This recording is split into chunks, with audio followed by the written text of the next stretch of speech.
Okay.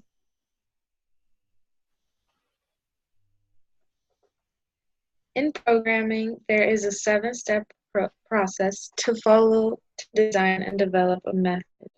The first step in this process is to define the problem. For our example, we chose the buy land method. In the buy land method, we are asked to generate a random number for the price of an acre of land.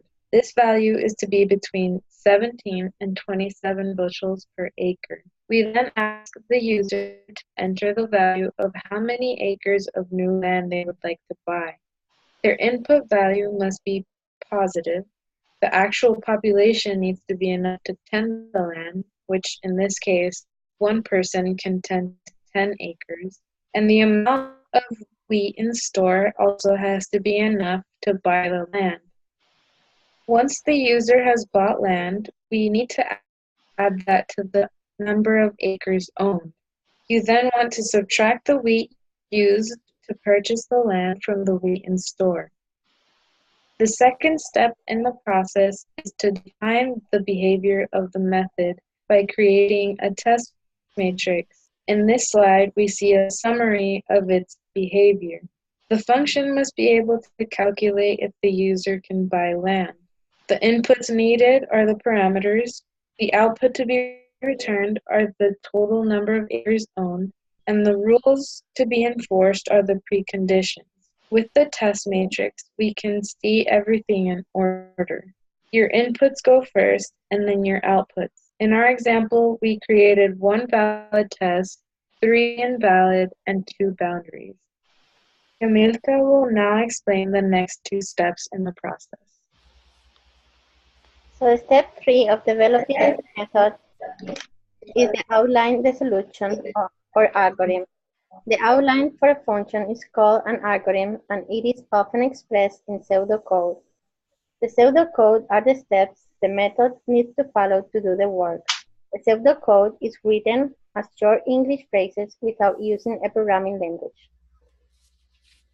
This outline will help you write the code later, but it is very important that you follow the steps in order so the function can run well. The step 4 is test the algorithm using a memory table. To create a table that represents the memory location for each of the variables in each test case. The first thing you need to do is identify the variables using in the algorithm. Create a table representing the memory, assign the input values to memory locations for each test case. Then you need to play computer, compare return value to the expected from your algorithm, and if the results match, then your test case is right and your code is correct. If there is an error, then you need to fix the problem and play computer again.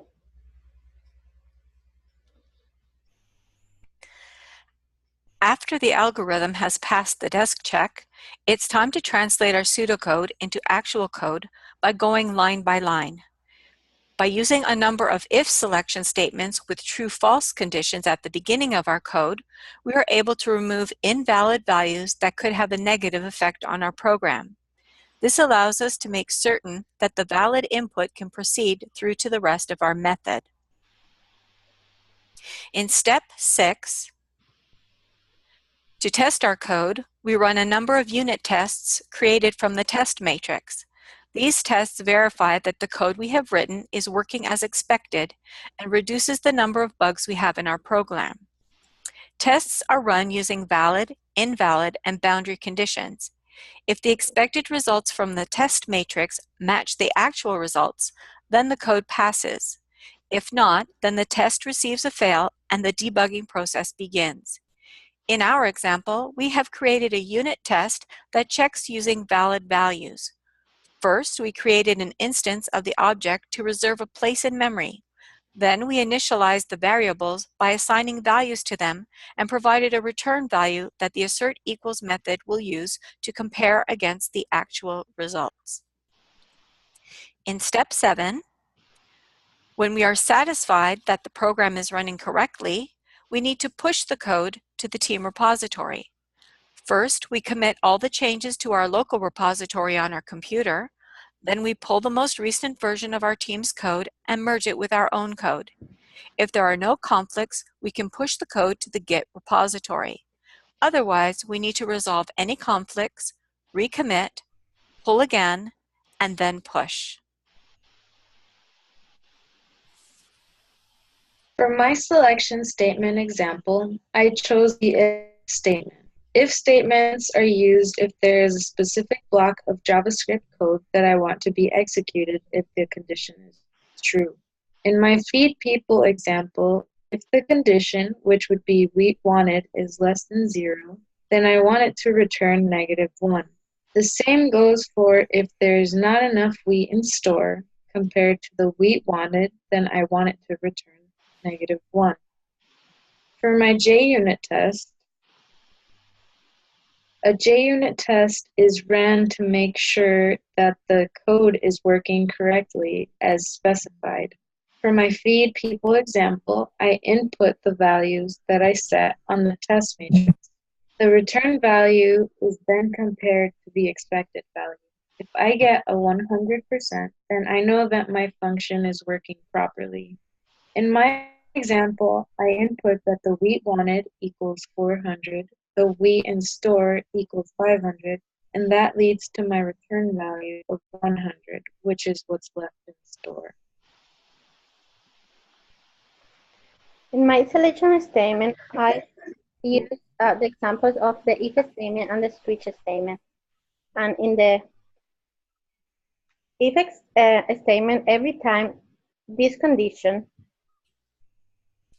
are true, the statements are going to be executed. In each case, every time these conditions are true, these statements are going to be executed.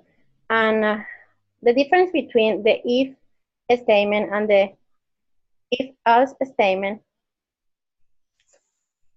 is that in an if-else statement, if the first if is true, all of the others else if won't be executed, even if they do evaluate true. For the switch statement, the value of an expression is successfully tested against a list of constants. When a match is found, the statement associated with that match is executed. So in this case, we have 5 expressions, and when one of these is true, the other ones is not going to be executed. So for my example of unit test, I use the plant crops method. And what you are going to do is set the values inside of the test plant crops here in this function using the values you had in the memory in the test matrix. Then you're going to compare this return value with the result of the with the plant crops method function from the crop control class. And if the result and the return value are the same, then your test passed and your algorithm is correct. In my first example on the left, I used 2 if statements to look for valid boundaries by determining if the inputted values received are outside of the specified range in my condition. Using a Boolean comparison, if the first condition proves true, a -1 is returned to represent an error and the method is exited. If it is false, the method will continue to the next if statement and repeat the process. If neither of the statements is true, then the inputted value is valid and can be used in this case to set the offering percentage. In the second scenario, I have used a switch statement to determine what action needs to be performed when a specific option number is selected and inputted by the user. The switch takes the inputted value, looks for a matching case, and then calls the specified method. When the called method is finished, it returns to the doAction method, encounters the break command, and then exits the switch statement. We use an if selection statement when there is only one true action. A result of false will ignore the block and skip down to the next statement. We use if-else when there is one condition and both a true and false action. The if-else-if statement is used when there are more than two actions and each set of actions has a different condition associated with it. A switch is used when we want to perform a specific action for a specific case value, where there are many different cases and where you have a long list of if statements.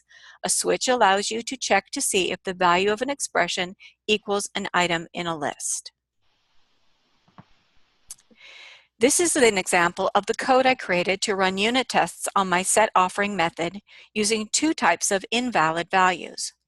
First, I created an instance of the object to reserve a place in memory using the new keyword. I set the offering variable in the crop data object by using its setOffering method. This allows me to assign one of the test values from my test matrix to that variable. In the first case, that's -10, and in the second case, it would be 110.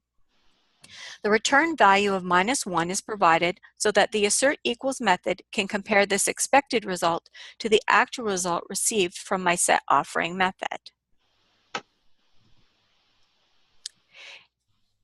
Next, we will talk about the scope and lifespan of a variable. A scope determines the visibility of the variable. If a variable is defined inside of a function, it isn't visible outside of that function, which means it's local. If it's declared outside of a function, then it is global. The lifetime of a variable starts when it is declared. When the function is completed, the variable dies. In the byland view method of this example, we see that the variable toBuy is born when it is first defined in the method, and then it dies when the method ends at the last curly brace of the method. This is what we call the lifespan of the toBuy variable. The toBuy variable is local, which means that its scope is limited to this method only. Other methods in the class cannot access this variable. So in this example, the variable price is defined in the class block in its class scope, and it can be referenced in any place within the class. And it is going to end at the end of the class.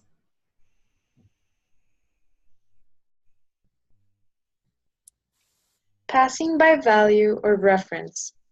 How something is passed is determined by what it is. Objects are passed by reference and primitives are passed by value.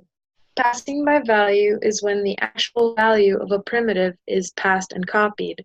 Passing by reference is when the location of the object in memory is passed and copied. In this example, the crop data variable being passed is a reference to the memory location of a crop data object. Since we are dealing with objects, we pass by reference. Once passed, the method receiving the reference will then have full access to manipulate the data contained in the object using the object's methods, the getters and setters, for example. Passing by reference allows the receiving method to make changes to the object's data. Any changes continue to exist after the receiving method goes out of scope. So the passing by value, in this case, the inland price, the in-accuracy to buy, are all passing the value inside the function, so it can be used to do all the calculations, and it wouldn't be able to use it out of the function.